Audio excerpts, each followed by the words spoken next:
Dans cet exercice, nous avons un ouvrier qui tire sur une corde avec une force de 600 N pour monter un baril de 100 kg le long d'un plan incliné à 30 degrés. On demande la valeur des forces de frottement. Donc, qu'est-ce que nous avons comme information? Nous connaissons l'angle du plan incliné qui est de 30 degrés. Nous savons que la valeur de la force motrice est de 600 N. On connaît la masse de l'objet qui est de 100 kg. Dans l'étude des plans inclinés, nous travaillons avec des forces. Donc la masse nous permet juste de déterminer le poids de l'objet. Le poids, c'est la masse fois la constante de gravité. On est donc à 100 kg fois 10 N par kg. On trouve un poids de 1000 N. Alors, ce poids agit suivant deux axes, puisqu'on est sur un plan incliné.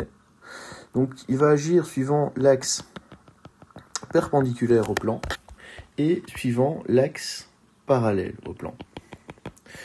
Pour représenter les composantes parallèles et perpendiculaires du plan incliné, je vous rappelle que vous mettez votre latte sur l'axe perpendiculaire au plan, vous translatez votre latte jusqu'à atteindre l'extrémité du poids et vous tracez la direction ainsi obtenue.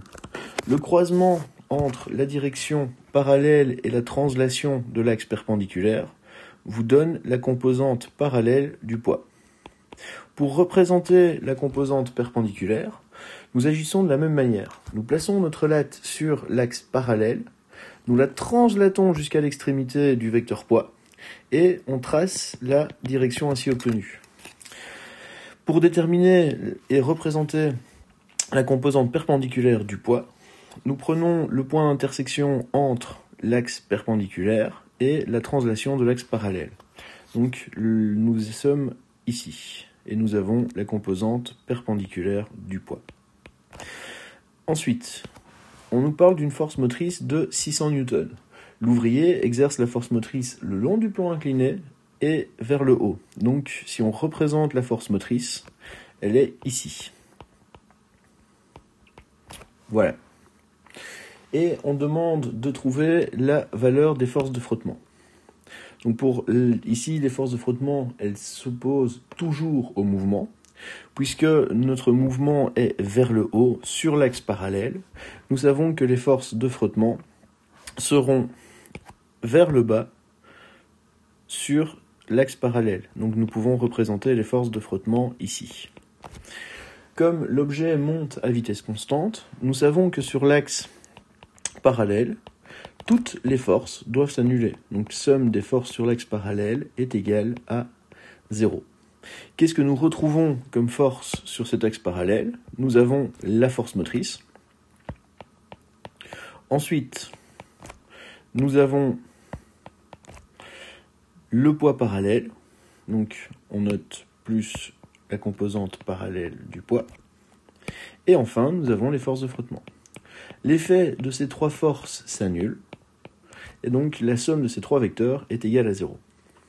Maintenant, nous allons étudier l'intensité. On va donc travailler uniquement avec les valeurs. Pour ce faire, il faut fixer un sens positif à notre repère. Nous allons considérer que toutes les forces allant vers le haut sont positives, ce qui implique que toutes les forces qui vont vers le bas sont négatives. La force motrice va vers le haut, elle va donc prendre une valeur positive. Nous avons plus force motrice. Ensuite, le poids parallèle va vers le bas. Ça s'oppose au repère, c'est donc une valeur négative. Donc moins G parallèle, plus la force de frottement. Elle va aussi vers le bas, elle s'oppose au repère.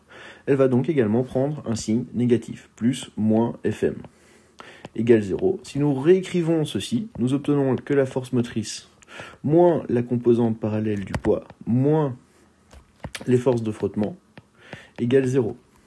Donc pour la ligne du dessus, j'ai commis une petite erreur, ce n'est pas plus moins Fm, c'est plus moins Fr pour frottement. Alors, maintenant que nous avons notre équation, nous pouvons remplacer par les différentes valeurs que nous connaissons. Actuellement, nous connaissons uniquement la valeur de la force motrice qui est de 600 N. Nous pouvons en revanche calculer la valeur de la composante parallèle du poids. Donc, si on translate pour travailler dans le triangle G, G perpendiculaire, la composante parallèle du poids. Sa translation est représentée ici, donc ce côté, c'est la translation de G parallèle. On retrouve l'angle de 30 degrés à cet endroit-ci. Donc pour pouvoir déterminer la composante parallèle du poids, nous allons partir sur la trigonométrie, SOHCAHTOA. G parallèle, c'est le côté opposé à 30 degrés. Donc nous allons travailler avec le sinus. Le sinus de l'angle alpha, c'est le côté opposé sur l'hypoténuse. Ici, le côté opposé, c'est la composante parallèle du poids. Et l'hypoténuse, c'est le poids. Donc, sinus alpha est égal à G parallèle sur G. La composante parallèle du poids est donc égale à sinus alpha fois G. Nous savons que l'alpha, donc l'angle, vaut 30 degrés. Donc nous sommes à sinus de 30 fois le poids que nous avons déjà calculé et qui vaut 1000 newtons. Sinus de 30 fois 1000, ça fait 500. Donc la composante parallèle du poids vaut 500 newtons. Nous allons pouvoir injecter cette donnée dans notre équation. Donc la force motrice vaut 600 newtons, moins la composante parallèle du poids 500 newtons, moins les forces de frottement égale 0. Nous avons donc que 600 moins 500 est égal aux forces de frottement, et nous trouvons que les forces de frottement valent 100 newtons.